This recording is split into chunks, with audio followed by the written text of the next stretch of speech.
Oi, gente! Nós já estamos em 2014, mas eu ainda vim falar sobre 2013. Pois é, eu fiquei devendo pra vocês muitos vídeos sobre livros que quem acompanha o canal desde o ano passado sabe que eu tava fazendo uma série, assim, que todo mês eu falava sobre os livros que eu li e tudo mais, falava a minha opinião, um breve resumo sobre o livro e o que eu achei sobre ele.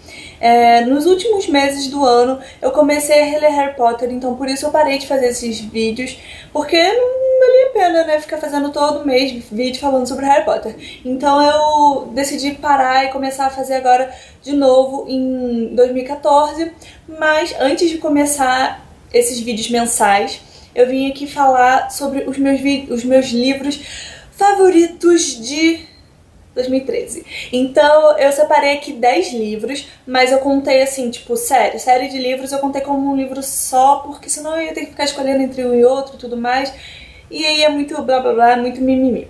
Então, pra começar, o primeiro livro do meu top 10 dos favoritos de 2013, não podia ser outro, senão...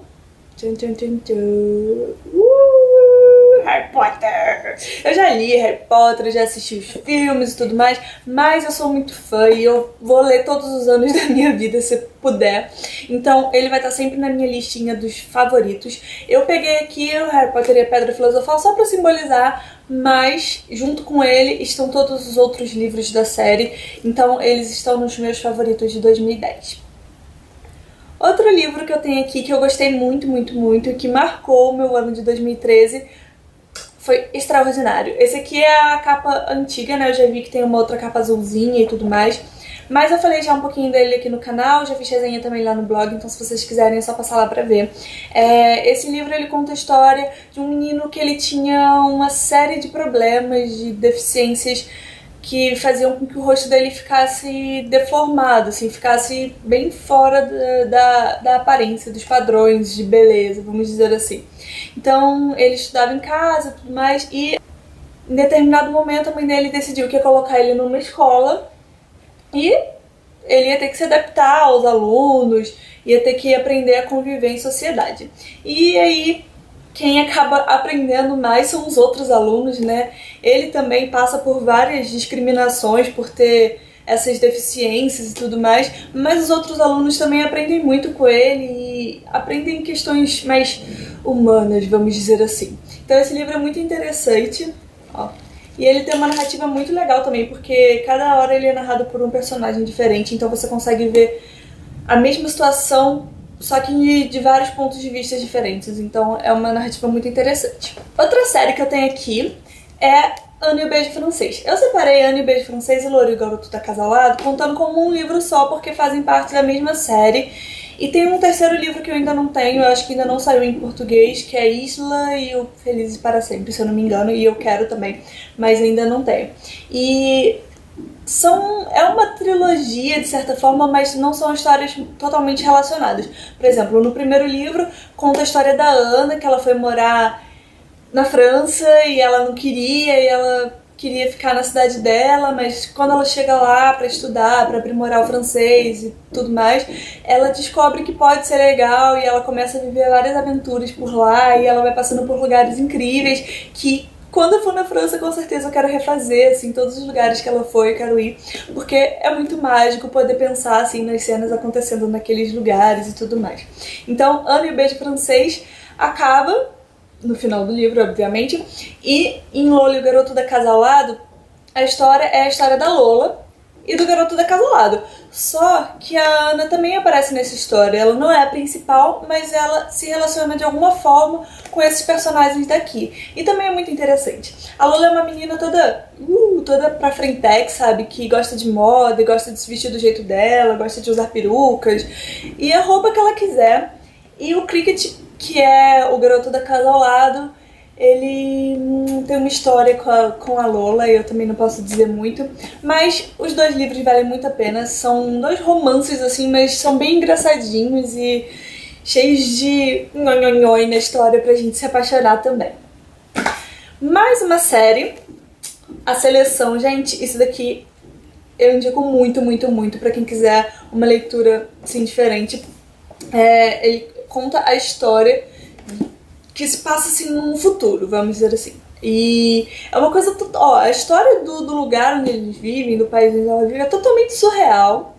Eu não vou contar aqui porque senão também fica muito longo, mas tipo, é uma história que, tipo, a autora, né, viajou legal aqui porque não sei de onde que ela tirou essa ideia.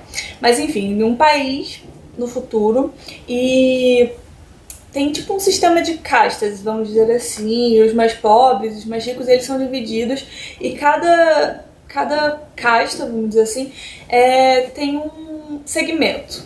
História, 35 garotas de todo esse país são selecionadas para participar de uma seleção, selecionadas para uma seleção, e para disputar o amor do príncipe. E essa garota que for selecionada, que vencer entre todas as 35, vai ser a nova princesa e ela vai poder mudar de vida. Se ela estiver numa casta inferior, ela vai poder subir de casta e tudo mais.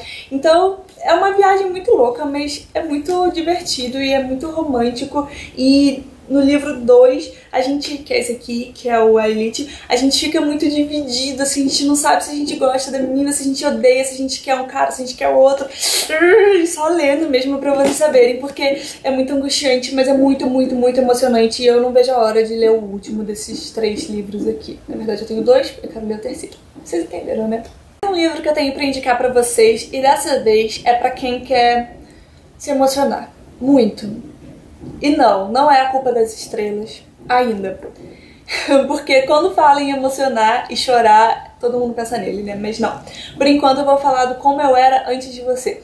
Esse livro eu ganhei e eu, tipo, nem dei atenção, assim. Eu achei que ia ser um livro bom e tudo mais, mas eu li sem grandes expectativas, achando que seria só mais uma história entre tantas outras histórias. Mas, gente, é um livro que devastou a minha vida. Eu acabei de ler isso e fiquei, sabe, chorando de soluçar, assim, de não conseguir chorar quietinha no meu cantinho, sabe? Ele conta a história do personagem principal, né? Um dos personagens principais. Ele tinha uma vida super ativa e ele praticava exercícios e atividades radicais e tudo mais. Tinha o emprego dele, morava sozinho, tinha a namorada dele que morava lá também. E aí, o que acontece? Um belo dia ele sofre um acidente e ele fica totalmente imóvel, ele não mexe mais nada e ele tem que voltar a morar com os pais. E a namorada dele, tipo, vai pra outro canto, ele fica sozinho.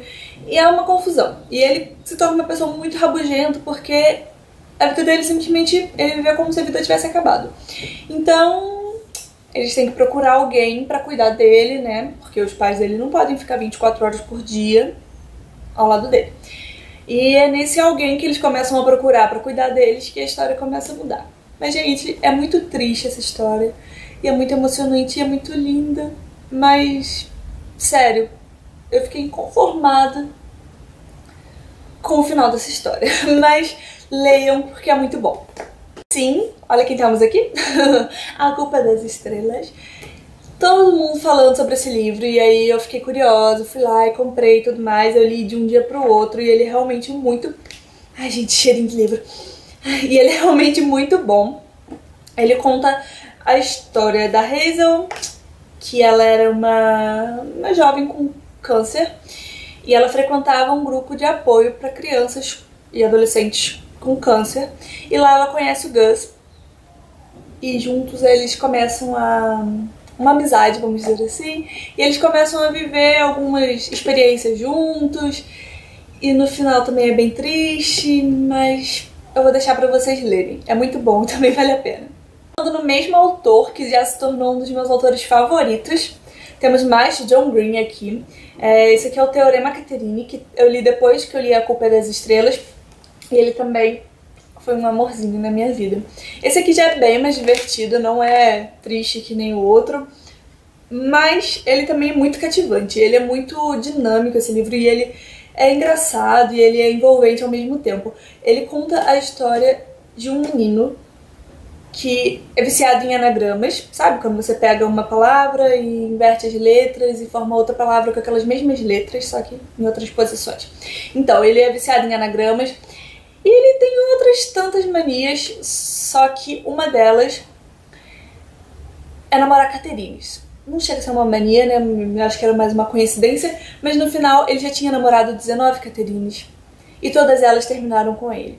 E ele tem um grande desejo que é nunca ser esquecido. Aliás, eu achei esse ponto dele bem parecido com o do Gus, da Culpa das Estrelas, porque os dois tinham essa coisa de não querer morrer e não ser lembrado no mundo, não querer ser esquecido. Então, eu relaciono eles dois nesse aspecto. Mas, fora isso, não tem nada a ver um com o outro. Colin, ele tem esse desejo de fazer alguma coisa notável pro mundo e tudo mais. Ele tem as manias dele, ele é um garoto muito inteligente. E no desenvolver do livro, ele e o Hassan, que é um amigo dele, eles vão viajar, eles caem na estrada sem rumo. E a história vai se desenrolando a partir daí. Leiam. Acabando a minha listinha, mas antes eu vou falar ainda sobre Divergente. Divergente é uma história também muito louca, futurista. E em 2013 eu li o Divergente e o Insurgente, que é um depois do outro. E ainda tem mais um que eu não me lembro o nome agora e eu sempre me esqueço do nome do terceiro. A história se passa numa versão muito louca de um futuro distante de Chicago. E é tudo dividido, assim, basicamente em 5 facções, como eles chamam, que é a abnegação, a amizade, a erudição, a franqueza e a audácia. E tem também os 100 facções, né? Então seriam 6. Mas você nasce na facção dos seus pais e quando você atinge determinada idade, você tem que escolher. Você pode continuar na facção dos seus pais, você faz um teste assim pra apontar quais você tem mais, qual você se inclina mais, mas você também pode escolher e você fica naquela, eu fico na facção dos meus pais ou eu vou pra outra totalmente diferente e seguir o que tá dentro de mim. Se você for pra lá, você esquece essa família, você vira outra coisa, sua família vai ser a sua nova facção. É muita doideira e é muito legal, é tipo bem dinâmico, é uma aventura. E você fica torcendo o tempo inteiro, assim, você quer saber o que vai acontecer. Não é aqueles livros previsíveis, assim, então sempre acontecem coisas novas, então tem muita aventura, muita ação. Tem romance também, que eu adoro. E tem um pouquinho de tudo, então também vale muito a pena ler. O livro que eu vou mostrar aqui pra vocês é O Inferno. Essa aqui é a versão em inglês, não é a minha versão, porque a minha está emprestada, não tá aqui em casa. Então eu peguei essa daqui do meu amor, e ela é em capa dura, toda bonitona, assim. Eu que dei pra ele, aliás, né? Mandei bem no presente, porque essa versão é muito linda. E eu li, e ele também leu, e é muito legal. É do Dan Brown, um autor bem conhecido já, que é o mesmo autor qual é o nome? Código da Vinci e mais uma série de livros. E esse daqui era uma coisa que eu nunca imaginei que eu fosse gostar, porque não faz muito o estilo das minhas leituras, né? Mas eu me convenci a ler e me surpreendi. Ele é um livro enorme, bem cansativo. Se você não prestar atenção, você acaba se perdendo nos detalhes, então você tem que ler com calma. Nada de ler, tipo, antes de dormir, quando você tá quase desmaiando de sono. Mas também é muito interessante. E o 10º livro que eu tenho pra falar pra vocês não está aqui na minha casa, não está aqui nas minhas mãos. Sabe por quê? Porque uma menina roubou o meu livro. Entenderam a piadinha? A menina que roubava livros. Então, ele tá emprestado com a minha amiga Ana Balana. Então, ela não roubou, eu emprestei o livro. Dessa vez ela não é culpada. E então eu não posso mostrar pra vocês. Mas é um livro muito legal. E inclusive dia 31 de janeiro vai ter um filme. E eu quero muito ver porque ele é ótimo. Ele conta a história lá no nazismo. Se passa lá naquela época do Hitler e tudo mais. Blá, blá, blá, blá, blá, blá, blá. E tem a menininha, né, que é a principal. E ela foi morar com uma família adotiva, porque a mãe dela não tinha condições, e logo no comecinho ela passou por várias situações difíceis na vida dela. E ela foi viver com essa família adotiva, e lá nessa cidade que ela estava morando tinha o prefeito, né, e tudo mais, e a esposa dele tinha uma grande biblioteca, então ela gostava de ir lá e de conhecer os livros, mas eu não posso contar muito sobre isso. Uma coisa muito interessante nessa história é que ela é narrada pela morte. Quantas histórias a gente conhece que é narrada pela morte? Não, tipo, são muito poucas. Então, tipo, você não se ligar, assim, em quem tá narrando, você não entende a história, entendeu? Mas dá pra entender tranquilo, é só você ir com calma, focar lá no rumo da coisa, segura na mão de Deus e vai. Então, gente, esses foram os meus 10 livros favoritos de 2013. Eu espero que vocês tenham entendido, porque eu mostrei mais de 10 livros, mas eu considerei séries como um livro só pra não ter que ficar escolhendo entre um e outro. E são livros todos ótimos. Eu tenho quase certeza que se você tiver um gosto literário parecido com o meu, você vai gostar da maioria deles, se não de todos, porque são todos muito bons e a maioria, assim, eu li super rápido e eu, tipo, me apaixonei por todos eles, senão eles não estariam aqui nos meus favoritos. Eu espero que vocês tenham gostado. Provavelmente eu falei muito, porque não tem como falar pouco, porque são 10 livros e 10 histórias e eu não consigo simplificar a coisa. Mas se você tiver ideias e sugestões para os próximos vídeos, deixa aqui embaixo. Se você quiser saber mais também sobre algum desses livros, ou quiser uma resenha mais detalhada, ou qualquer coisa assim, tiver alguma dúvida, só falar aqui embaixo nos comentários. E por hoje é só. Um beijão e tchau!